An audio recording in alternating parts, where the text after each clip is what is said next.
하나님 말씀 시편 119편 25절에서 35절, 시편 119편 25절에서 32절 보겠습니다.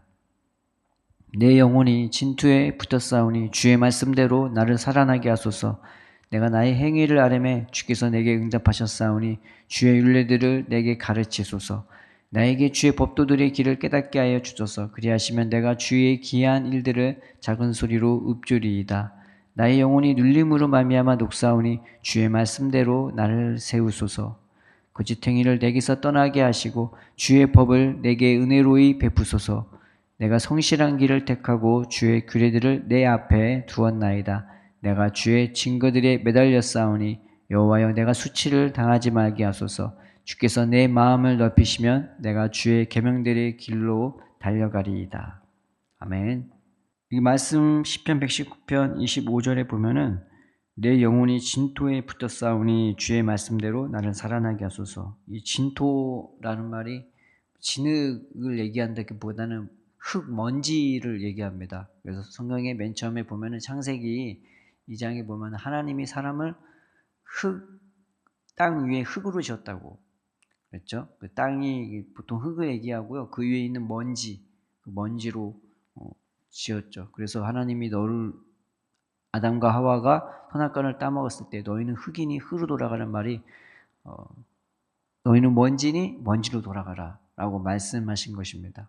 그 말씀이 죽으라는 말이 아니라 너희는 끝났다는 말이 아니라 하나님이 다시 살리시려고 다시 빚으시려고 너희는 먼지니 먼지로 돌아가. 그러면 내가 너희를 먼지로서 다시 빚어줄 거야 라고 말하는 것입니다. 인생은 내가 진토가 되어야 하나님의 역사가 이제 일어나기 시작하는 겁니다. 하나님은 대단하고 훌륭한 것으로 우리를 빚어나가시는 것이 아니라 먼지로 빚으세요. 그래서 모세의 시에도 89편에 나오기를 인생은 먼지라고, 하나님이 우리를 얼마나 슬프게 지었는지 우리 인생이 먼지 같다고 말한 것 같습니다. 그런데 그게 슬픈 말이 아니라 하나님이 세상에서 빛깔난 금이나 은으로 사람을 만든 게 아니라 이 먼지로 우리를 빚어서 이게 오히려 우리에게 감사가 되고 또 소망이 되는 것입니다. 그래서 119편 25절에 진토에 내가 진토가 돼야 내가 살아나게 되는 겁니다. 하나님이 살리세요. 진토가 돼야. 내 영혼이 진토에 붙었사오니 주의 말씀대로 나를 살아나게 하소서. 하나님은 내가 진토가 되면은 그 말씀으로 나를 살려 주십니다. 또 진토가 돼야 26절에 보면은 주의 율례들을 내가 가르친다고. 내가 진토가 되기 시작하면 하나님의 말씀이 배워지기 시작하는 겁니다. 또 10절에 보면은 내가 주의 법도들의 길을 깨닫게 하여 주소서. 진토가 돼야 깨달아지기 시작하는 겁니다. 그래서 진토가 돼야 내가 살아나고, 진토가 돼야 내가 하나님을 배우게 되고 알게 되고, 또 진토가 돼야 깨달아지는 것입니다. 내 마음이 교만하고 간팍하고 안일하고 냉랭해 봐요. 아무리 이 말씀을 갖다 들어 부어도요, 아무리 막 지적으로 내한테 감격을 주고 잠시 잠깐 내 마음에 흡족함을 주는 말씀이야 진짜 내 삶을 이만큼도 변화시키지 못하는 것입니다. 근데 진토가 되면요, 하나님의 말씀이 나를 살게 만들고 나로 배우게 만들고 깨닫게 만들어주는 겁니다. 그래서 그 말씀 때문에 내가 노래하게 되고 기도하게 되고 그 말씀을 늘 내 생명처럼 읊조리면서 묵상하게 되어지는 것입니다. 이게 시편 119편 25절에서 27절의 말씀입니다. 그래서 하나님은요, 우리를 진토가 되도록 인도해 주세요. 이게 하나님의 뜻인 것입니다. 진토가 되기 시작하면 그때서야 하나님의 역사가 내 안에서 일어나기 시작하고 그 뜻을 내가 분별할 수 있게 되어지는 것입니다. 그래서 모세래요. 아브라함도 이삭도 야곱도 다 이 진토가 된 겁니다. 가나안 땅이라는 의미가 세상에서 제일 낮은 땅이에요. 또 하나의 의미는 붉은 땅이라는 겁니다. 세상에서 제일 좋은 흙이에요. 왜냐? 너무 고와서, 너무 가루 같아서 세상에서 이 붉은 땅처럼 너무 흙이 좋은 거죠. 그래서 하나님이 빚으시기에 합당한 먼지들이 되어지는 것입니다. 그것이 모이고 모여서 하나님이 일하시고 역사하시는 내 삶의 현장이 나 자신이, 내 마음이 되어지는 것입니다. 그래서 이 진토가 되었을 때 어떤 일이 일어나느냐, 이제 말씀대로 내가 살아나고 말씀으로 살고 말씀을 배우고 말씀을 깨달으면서 그 변화된 모습이 28절에서 32절까지 나오는 것입니다. 28절에 보면은 나의 영혼이 눌림으로 말미암아 녹사오니 주의 말씀대로 나를 세우소서라고 나오죠. 근데 이게 원문에는 나의 영혼이 슬픔으로 말미암아 눈물을 흘리니 주님의 말씀대로 나를 세우소서. 다른 게 슬픈 게 아니에요. 내가 하나님 말씀대로 살지 못하는 게 슬픈 거예요. 그것 때문에 통곡하고 괴로운 거예요. 그래서 세상에 대한, 삶에 대한 관점이 완전 바뀌어버려요. 예전에는 돈 없으면 괴롭고, 내가 세상에서 못나면 괴롭고, 가난하면 괴롭고, 못 배우면 괴롭고, 누가 나를 무시하고 미워하면 그것 때문에 괴로운데, 이제는 괴로움의 관점이, 슬픔의 관점이 완전 바뀌어버려요. 하나님, 나 하나님 말씀대로 살고 싶습니다. 그래서 내 영혼이 슬픔으로 말미암아 눈물을 흘리니 주님의 말씀대로 나를 세워달라고, 내가 주님 말씀대로 살게 해달라고, 주님의 따라, 주님의 모습을 따라, 주님의 마음 따라 살게 해달라고, 이 진토가 되어서 하나님의 말씀으로 내가 살게 되고 배우게 되고 깨닫게 됐을 때 이런 일들이 나타나는 것입니다. 슬픔이 바뀌어버려요. 슬픔의 그 대상이 바뀌어버려요. 또 하나는 29절에 보면은 거짓 행위를 내게서 떠나게 하시고, 이전에 내가 허무한 걸 쫓고 허무한 걸 생각하고 허무한 걸 말했다면은 이제는 내가 여기를 떠나게 돼요. 그냥 손 다 털고 먼지들까지 떨어내면서 거기를 떠나게 되는 겁니다. 그래서 다른 길로, 진리의 길로 가게 되는 거죠. 주의 법을 내게 은혜로 베푸소서. 내가 그 법대로 살기를, 그 사랑대로 살기를, 그 은혜대로 살기를 바라게 되는 것입니다. 그리고 내가 성실한 길을 택하고, 다른 번역보다는 대부분 진리의 길을 택했다고 나오게 되는 거죠. 진리의 길이 뭡니까? 주님이 나 같은 사람 사랑했듯이 지극히 작은 한 영혼 내가 사랑하는 것. 그리고 예수님이 뭐라고 말씀하셨습니까? 인자의 온 곳은 잃어버린 자를 찾아 구원하려 함이라. 나는 아브라함의 자손을 찾으러 왔다. 아브라함이 했던 일이 잃어버린 그 롯을 다 찾아온 것처럼 예수님이 그런 일들을 하시는 거예요. 잃어버린 영혼들, 하나님이 찾기 원하는 영혼들, 하나님이 아파하고 기다리고 애타하는 그 영혼들을 예수님이 찾는 거죠. 진리의 길이란 게 바로 이런 것입니다. 잃어버린 영혼들을 내가 찾고 지극히 작은 한 영혼들을 내가 사랑으로 대해주면서 내가 하나님의 진리의 그 길을 택하는 것이 되는 것입니다. 그래서 진토로 빚어지면 이런 일들이 일어나는 거죠. 그리고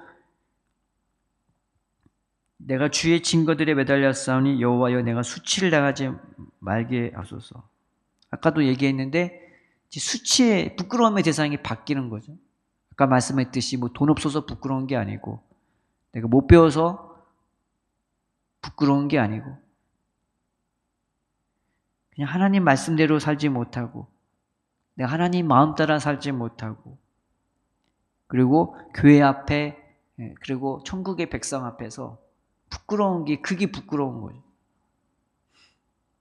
우리가 나의 인생을 하나님 진토로 나를 빚어달라고, 내가 진토가 되게 해달라고 주님 앞에 기도해야 되지 않겠습니까? 이 진토로 빚어진 거의 가장 큰 특징은 뭐냐? 이 삶의 길이 딴 데 있지 않고 우리 마음에 있다는 것입니다. 환경, 상황, 사람, 어떤 경제적인 여건, 거기에 매여 있는 것이 아니라 우리 마음에서 이게 나타나는 거예요. 진토로 빚었다는 것은 내가 이제는 마음으로 살 수 있는 것, 그 하나님의 애끓는 그 마음으로, 그 진토 같은 마음으로, 그 낮은 겸손한 마음으로 하나님 앞에서 떨며 하나님 앞에서 사랑하며 사모하며 이 진리의 길을 택하며 살 수 있는 것입니다. 마음으로 사는 거죠. 그래서 에베소서에 보면은 너희는 주의 종들과 같이 마음으로 일을 행하라고. 세상 사람들은 일만 잘하면 장땡이에요. 그냥 돈만 벌면 장땡이에요. 결론만 좋으면 괜찮아요. 근데 하나님을 믿는 사람들은, 주님의 백성들은 다 다르지 않습니까? 그래서 예수님은 사람들의 마음을 보시고 탄식하셨어요. 그냥 간팍하게 이루 말할 데가 없고 너무나 편협하게 이루 말할 수가 없는, 그냥 괴랄 맞고 괴팍하고 남에 대해서 일절 사랑도 은혜도 없는 그런 모습을 보면서 예수님은 탄식하셨지 않습니까? 그래서 이 진토로 빚었다는 것은 하나님의 은혜와 사랑이 내 심령 가운데서 내 마음에서 부어지는 것을 의미하는 것입니다. 이사야 말씀에 이런 말씀이 있습니다. 나 여호와가 말하노라. 무릇 마음이 가난하고 심령에 통회하며 내 말을 듣고 떠는 자, 그 사람은 내가 돌보려니와. 이 말이 있죠. 여기서 가난하다, 여기서 통회한다, 이 말씀 자체가요, 하나님이 산산조각 낸다, 그냥, 그리고 그 산산조각 낸 것을 으깨버린다라는 뜻이 있는 것입니다. 그래서 상해하는 마음, 통회하는 마음이 내 마음이 완전 쪼개지고 부서지고 으깨어져서 그냥 가루밖에 없는 그냥 마음 상태가 되는 것이, 하나님이 그런 마음을 돌보신대요. 그리고 시편 51편에 이 말씀이 있죠. 다윗이 밧세바와 동침한 후에 회개하면서 지은 시입니다. 51장 시편 51편 17절에 하나님께서 구하시는 제사는 상한 심령이라. 하나님이여 상하고 통회하는 마음을 주께서 멸시하지 아니하시리라. 하나님이 그 마음을 찾으신답니다. 예수님이 우리를 그 마음으로 인도해 주세요.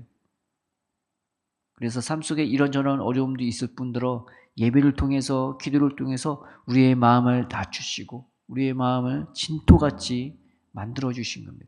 진토가 돼야 그때부터 하나님이 역사하시기 시작하고, 그때부터 하나님이 말씀하시기 시작하고, 그때부터 내 영이 하나님의 말씀과 합해져서 참된 길로, 진리의 길로, 거짓된 길은 떠나고 참된 생명의 길로 가게 되는 것입니다. 그저 하루하루 삶을 살아가는 것이 아니라 하나님의 은혜로 저 하늘나라의 영광 바라보면서 우리의 삶을 그 하나님이 한 영혼 찾고 세우는 그 일에 드릴 수 있도록, 기도할 수 있도록 내 삶을 드리게 되는 것입니다. 예수님의 제자들을 보십시오. 그렇게 많은 사람들이 있고 그렇게 많은 말씀을 받고 그렇게 많은 기적을 받았지만은 좀만 지나가면, 좀만 다른 걸 보면은 서로 싸우거나 또 분노하거나 쉽게 위축돼 갖고 어찌할 바 모르는, 그래서 쉽게 그 믿음에서 떠나고 마음에 그냥 여러 가지 염려, 근심, 그냥 온갖 것들이 그 제자들의 마음속에 있지 않았습니까? 그런데 십자가와 함께 그들은 다 무너져 내렸어요. 다 진토가 돼버렸어요. 그래서야 예수님이 성령으로 그들에게 말씀하시기 시작하고 그들의 심령을 빚어주시고 만져주시고 견고하게 그 40일 만에 그들은 하나 되게 만들어주지 않았습니까? 오늘 하루 살면서 하나님, 내 마음이 진토가 되게 해주세요. 우리의 힘으로 되지 않습니다. 진토가 돼야 하나님의 역사하신데 우리는 그 진토 되기도 쉽지가 않습니다. 예수님, 내 마음과 내 삶을 주님 주관하여 주셔서 오늘 하루 모든 순간순간마다 내 마음을 주님의 손으로 빚어달라고, 그래서 주님 앞에 주님이 빚으시는 진토가 되게 해달라고, 그래서 마음으로 행할 수 있게 해달라고, 그렇게 기도하면서 살아가는 저와 여러분 되기를 주님의 이름으로 축원드립니다. 살아계신 하나님 아버지, 감사합니다. 우리가 진토가 되기를 원합니다. 마음으로 행하기를 원합니다. 우리의 힘과 능력으로는 세상 것에 치여 때로는 교만해지고 때로는 안일해지고 때로는 강팍해지는 게 우리의 마음의 모습입니다. 주님, 우리를 불쌍히 여겨 주시옵시고 오늘 하루 살 동안 이런저런 것들을 보고 들고 행할 때마다 우리의 마음을 만져 주옵시고 진토가 되게 하여 주옵시고 하나님의 말씀 때문에 떨 수 있고 그 은혜에 감사하며 감격하며 참된 하나님의 은혜로 살아갈 수 있는 우리가 될 수 있도록 우리의 삶을 주께서 친히 주관하고 인도하여 주시옵소서. 감사하며 예수님의 이름으로 기도드립니다. 아멘.